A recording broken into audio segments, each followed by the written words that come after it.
So here we have one of the nicest fragments. Displays clearly the white gray crust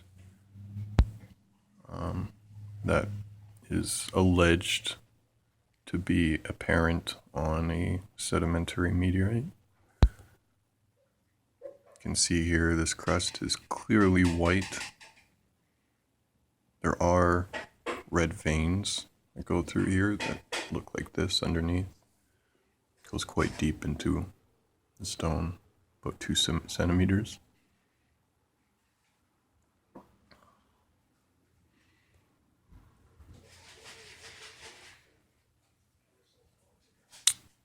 But this particular sandstone is in line with, in my opinion, the only other sandstones that were suspected to be meteorites in history. They exhibited these exact features: gray crust and ultra fine grain sand. This sand grain is so fine that it fits in between my fingerprints. All of this sand that makes this up is ultra fine grain. It'd be closer to silt. You can see here there's a very beautiful red gem there. I don't know what that gem is, but it's blood red, crimson red, and it's quite large, and it's out on the exterior. I haven't seen any other crystals inside that are red. I have seen very few clumps of crystals. You can see here there is a sphere kind of protrusion of some kind of lump of crystal, of the same stuff that makes up the matrix, but it is a spherical clump. That is clearly a crust. I wish I had a higher resolution camera. I could show you guys some closer images, but there is fine paths of, I guess, a flight pattern. Goes right here, up like this. And then here, this is very crystal. This is very crystally. Like it's bizarre. Truly. You can see on the bottom part here,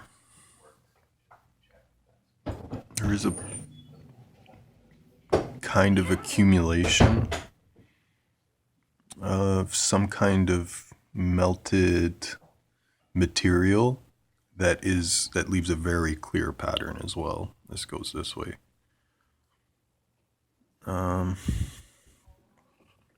Just thinking about what else I can show you guys on this. It does look like there's a small layering section going on right here. And this one actually is one of the few ones that I'm seeing. This is very faint. It's not a very visible layering, but I'm sure you can see it a little bit where I'm pointing. This one is actually pretty straight. Doesn't look like it has any breaks or fracture lines. But it's the only one, and it is again, it's very faint. But you can see the inclusions of the crystal there, and that those spark like this, these reflective specks are not all the feldspar or the mica or whatever this black inclusion is. We weren't quite sure what that is specifically, but these glimmers, they aren't all this black stuff here. There is some kind of clear crystal that is probably quartz, but if we are looking at a meteorite, there should be the possibility that some of these crystal inclusions are diamond, which would be, I'm sure, absolutely amazing for the scientific community, for meteoritics. Another important thing about this stone, and what makes it important and why I'm so driven in getting it identified, is that this stone may be a sandstone, just an unusual stone that, people sometimes find that has unusual properties that can't really be explained. That does happen, and that's more likely, that's the most probable if we're talking about in sense of probability of what this stone is. But this stone might be, in fact, a sedimentary meteorite from another planetary body. And a sedimentary meteorite from another planetary body, to anybody that hasn't seen the research, that I've gone through all of it. I've gone through all of the articles, all the papers published on Science Direct and other academic websites to try and identify this. And the conclusion is that the real only test that is important is to test the water isotopes that are inside of it. It's possible that a sandstone could be contaminated with earth water and the water that's inside of it could be completely replaced. But it's likely that the water inside of this stone will tell us the story of where it came from. That's the only real test. Anybody claiming that they can differentiate this from a sandstone or from an extraterrestrial sandstone is just dead wrong. I have this sandstone here and I can't differentiate it. I don't need to lie about this stuff. I can show you the proof of everything that I've said about this stone easily. This stone speaks for itself. You can see clearly what is on it, and I don't need to insert my opinion. And as a matter of fact, I would prefer to be completely silent about all this and leave the discoveries to people qualified to discover these things. I don't have a degree in geology. I don't have a degree in meteoritics. I'm not, an atmospheric scientist. I don't have any of those backgrounds. But people that do, they are unwilling to accept work. It's too much work. It's too much paperwork. It's not worth the paperwork to them. And it's just absolutely disgusting how, none of the academics that I've contacted have shown at least a sliver of interest in this. And I will tell you that, I'm on good faith that this is in fact a sandstone meteorite. And, against the probabilities of it and the likelihood, I don't want to talk about statistics. I want to talk about, for an example, it's as if, I went to a place where there was all red stones, and the probability of a blue stone forming in that formation was 0.00001% chance of a blue stone forming. And I go there and I find a blue stone. And you're going to tell me that it's not a blue stone because the probability? That's not possible to be a blue stone. The probability of finding it is so low. Shut up. That's not how reality works. Yes, the probability is very low. And you know what? I never would have said that I'm going out to find a sandstone meteorite specifically, and anything else I find I'm not going to take. But this is what I found.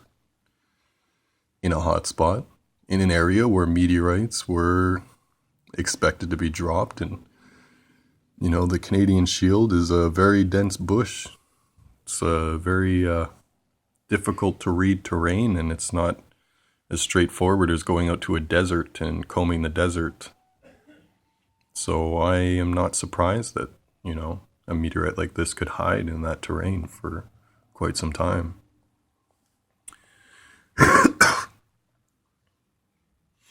There are other finds of sandstone meteorites before that exhibited these exact same properties. And I'll tell you what as well, this should also serve as evidence. Anybody that's watching this that has a scientific background is interested in this specifically. Anybody that's watching this should serve as evidence, because other meteorites, other sandstone meteorites, let's say they're pseudo-meteorites, they're not confirmed, they exhibit these same traits. They are the only relatable sandstones to this, found around the world in different places. The Tunguska meteorite fragment is a meteorite fragment. You know what? The scientific community can debate about it, and they can say, well, we can't prove it. We can't prove that this is a meteorite, but you know what? I can, because this is the only stone that has features similar to that one, and that is one of the only stones that has features similar to this one. You know, and the descriptions of the 3 meteorites found in, or sandstones found in the United States in, I think it was 1942, that how they described them: 3 gray sandstones, ultra fine with a white gray crust around them. The theory is that crystal melt will accumulate in the pox as it's coming into the atmosphere. There is very obvious signs of that happening on this stone. So the unwillingness for the scientific community and the academic community to take this seriously and to accept it is limited time. There's going to be so much pressure to solve this because it's so important for this field that it just cannot simply be said, we don't want to put in the effort. No, you need to put in the effort because I can't prove that this is one way or another. The only people that can, you know, are kind of asleep at the wheel right now. So let's change that. Let's change that and get this stone checked out properly. And we can have a possibly very important scientific discovery on the horizon.